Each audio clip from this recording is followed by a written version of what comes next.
Hello students, I am Usha. Today I am delivering lecture on stress management part 2. I already discussed about definition, sources of stress, sources of occupational stress in first part. Let's begin. Well, the content today is going to understand the outcomes or consequences or effects of occupational stress and the coping strategies of stress management. These two are very important topics in stress management. All of us have some position in society, in the workplace, within the family, economic status, and so on. Unfortunately, most of us are unwilling to accept where we are. Instead, we wish we were somewhere else, usually at a higher position. Managing that stress becomes vital in order to keep up job performance as well as relationship with co-workers and employers. So here, stress management consists of making changes to your life if you are in a constant stressful situation, preventing stress by practicing self-care and relaxation, and managing your response to stressful situations when they do occur. Effective stress management helps you break the whole stress has on your life so you can be happier, healthier and more productive. The ultimate goal is a balanced life with time for work, relationships, relaxation and fun. Let's move on the topic outcomes or consequences or effects of stress. When do I need to say how stress affects us? Stress affects us physically, emotionally, financially, inner health, everywhere stress affects us. Let's understand what these effects or consequences of stress are. Right, the physical effects of stress are you might have headache, might be sleepiness, tight or sore muscles on a body, shaky hands, sweatiness, stomachache and also rapid breathing. This shows inner physical signs when we are stressed out, when we undergo out of these things. Well, if I have to tell about emotional effects of stress against something which we face at time to time, there are moodiness. Because of stress, we might feel mood swings. Sometimes you are really happy, sometimes might be really sad. So there is a lot of extreme mood swings which happened because of stress. We might feel lack of enthusiasm. We feel very demotivated, lack of energy, lack of passion, which is again an emotional effect of stress. We might have forgetfulness. We suffer from short-term memory loss, again an emotional side effect. Excessive worrying, short-tempered, we might lose our temper very quickly with some people. We might very slap at people. Again, it's all about feelings and it's an effect of emotional because of stress. Feeling overwhelmed is also one of the cause or the effect of stress. Stress affects our health in a very major fashion. And I need not to say here how let's still understand what are the health issues when we are stressed out. We might suffer from depression or an anxiety. 80% of today's people suffering from depression. They might not say they are depressed. That is not the good thing. Weight problems. Either we might have fluctuating weight problems, you might or we might lose weight, we might gain a weight because of stress. And about heart diseases, we are suffering from heart attacks, heart diseases, strokes. So much is happening today. Digestive problem, our stomach related anything, pancreas, everything is related with stress. And it's because of these health issues is happening because of stress. And cognitive and memory problems And not only that, skin related problems also, it's a consequences or outcomes from stress. When these emotional, physical and health related consequences or outcomes, effects are not good signs. So we need to take measures to eradicate stress in our life. Okay, let's understand what are the outcomes, consequences or effects of stress. Behavioral scientists are of the opinion that stress has behavioral, cognitive, physiological consequences. Their study indicates that stress is negatively related to job satisfaction, organizational commitment, performance, and positively related to turnover. Seen that behavioral outcomes are stress and task performance. Stress affects performance adversely. It may be stated that even low level of stress disrupts production. Higher the level of stress, greater will be the work disruption. And about absenteeism and turnover. Stressed employees exhibits more withdrawal symptoms like absenteeism and turnover than non-stressed workers. Stress and alcoholism or accident case. Alcohol and drug abuse are related to high level of stress. In addition to threatening their own well-being, employees who attend work while under the influence of alcohol or drugs pose a serious threat to the well-being of their co-workers because of more proneness to on the job accidents. Stress and discourage. Here I used one terminology, that is discourage. So discourage refers to lashing out at other in response to stressful encounters on the job. Employees are prone to exhibit violent behavior when stressed. So the violent behavior which was shown by employees because of stress, that will be called as discourage here. And the next is cognitive outcomes. Poor decision making, lack of concentration, forgetfulness are the cognitive outcomes of stress. And in case of physiological outcomes, it include increased blood pressure, heart disease, high cholesterol and burnout. So here again I used another new terminology, that is burnout. So let's understand what is burnout here. Burnout is a state of mind resulting from prolonged exposure to intense emotional stress. Burnout occurs due to prolonged exposures to the stress. Now I am comparing stress with burnout. Then you will understand clearly what is burnout here. So in case of stress, what was the nature of people or individual? The person feels fatigued, anxious, or is dissatisfied with his or her job, and the person job commitment has dropped off. The person feels moody, the person feels guilty and having difficulty in concentration, and she or he tends to forget things. The person undergoes psychological changes such as increased blood pressure and heartbeats, etc. This is about stress. And in case of burnout, the individual encounters chronic exhaustion, the individual is hypertensive, he is bored at the work or about the work, and the individual job commitment is virtually nil. He or she is mentally detached from the organization and feels impatient, irritable and unwilling to talk others.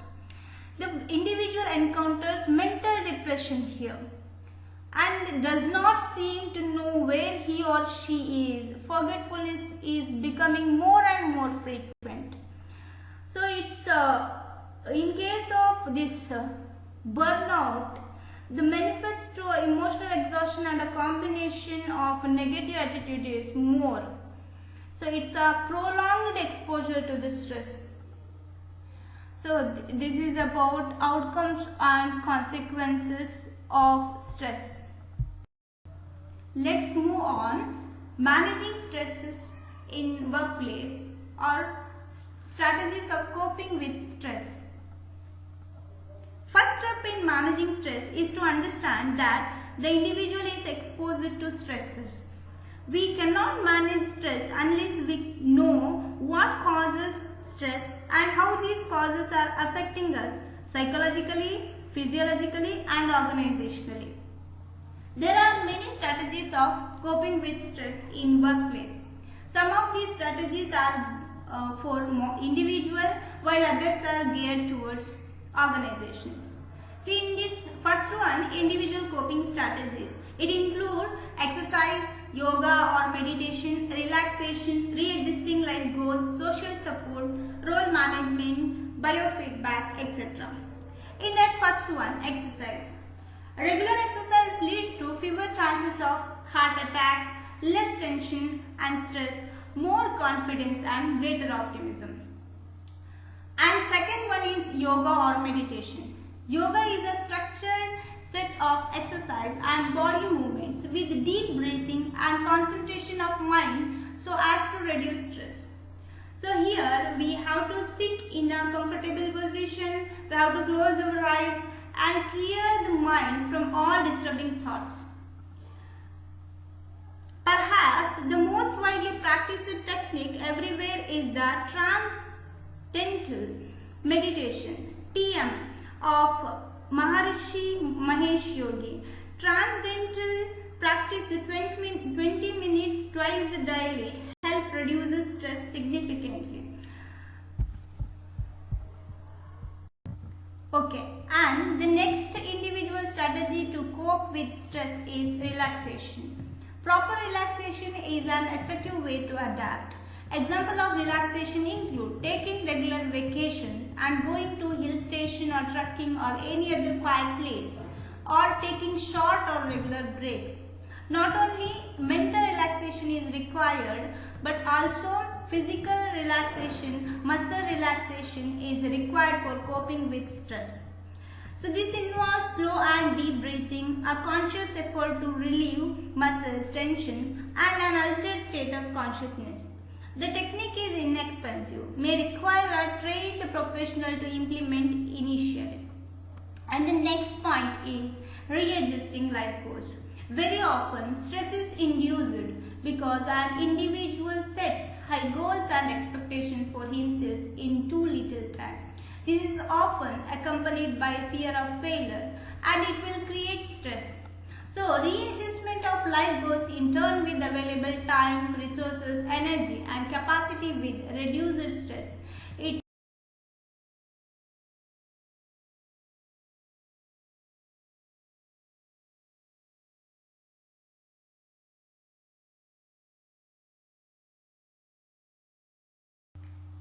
Social support is also one of the individual strategies to cope with stress.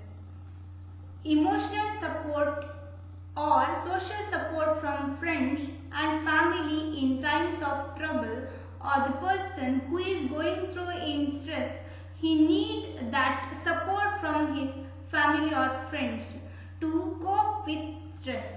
And the next one is role management. One or more strategy of managing stress is where an individual actively works to avoid overload of work or role conflict and role ambiguity. So here the strategy is avoiding these things, and this include asking for clarification from one's boss or learning say no, etc. Learning to say no, etc. And the next one is biofeedback. So here biofeedback machine is used to train people to detect and control stress related symptoms such as tense muscle and related blood pressure. The machine translates unconscious bodily signs into recognizable cue, that is flashing light or beeper. Flashing light or beeper is a sign to recognize that cue. And muscles relaxation and meditative techniques are then used to alleviate the underlying stress.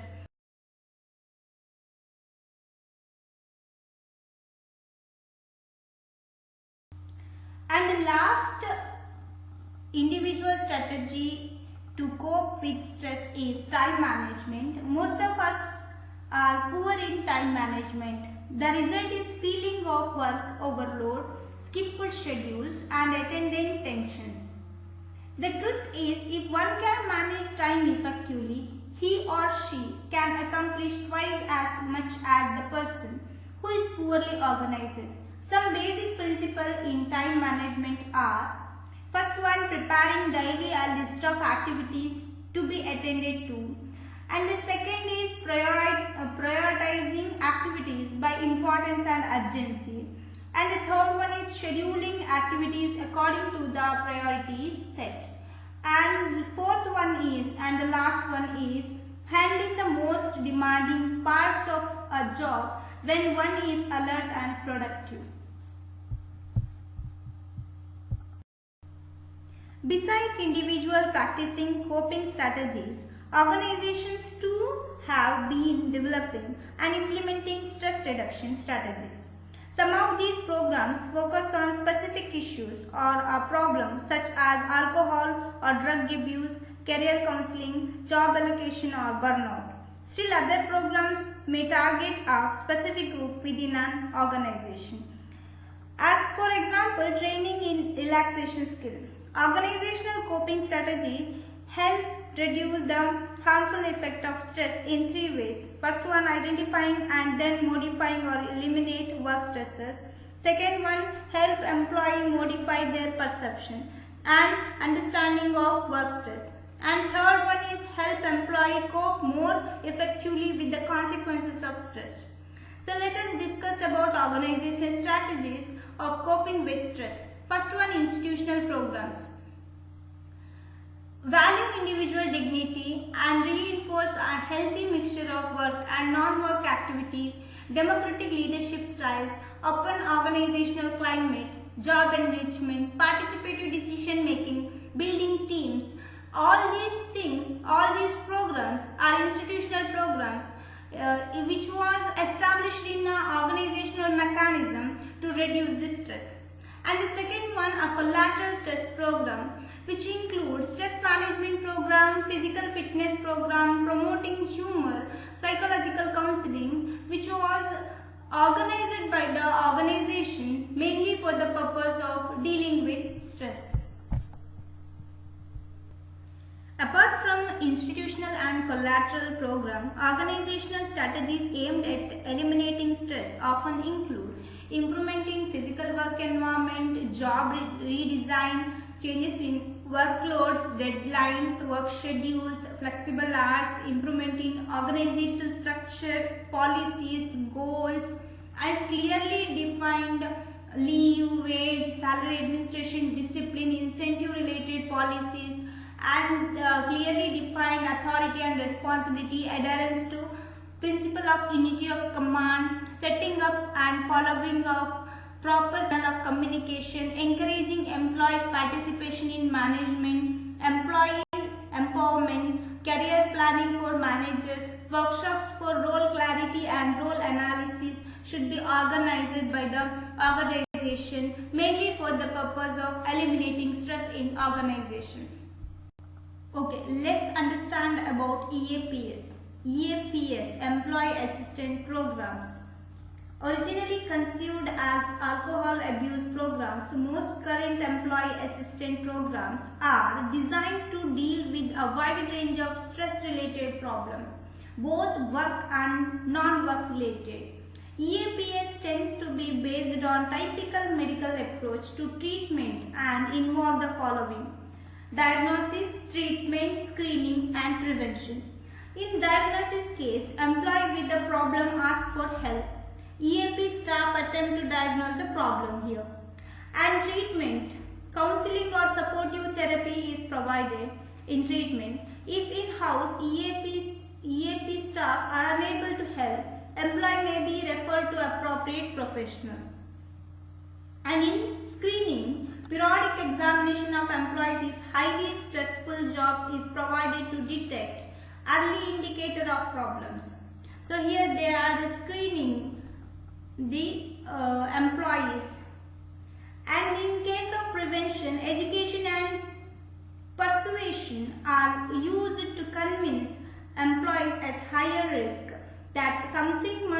done to assist them in effectively coping with stress. EAPS may be internal company run program or outsourced. Irrespective of the arrangement, crucial to the success of any EAP is trust. Employee must trust that the program can and will provide real help, confidentiality will be maintained, use of the program carries no negative implications for job security or further or future advancement. If employee do not trust the program or company management, they will not participate. So this is about EAPS. Summary part. Stress is one's response to disturbing factor in the environment and the consequences of such reaction. Response to stress varies between individuals. How an individual experiences stress depends on perception, past experience, and social support the individual has. Stressors originate at individual, group, organizational or extra-organizational level. The outcomes of stress are very serious. Individuals suffer from stress, so also the organization which has to pay in terms of absenteeism, reduced productivity and claims of damages from affected employees. One serious consequences of stress is burnout. Burnout results from prolonged exposure to stress. There are individual as well as organizational strategies to cope with stress. Stress is negatively related to performance. Higher the stress, lower the performance.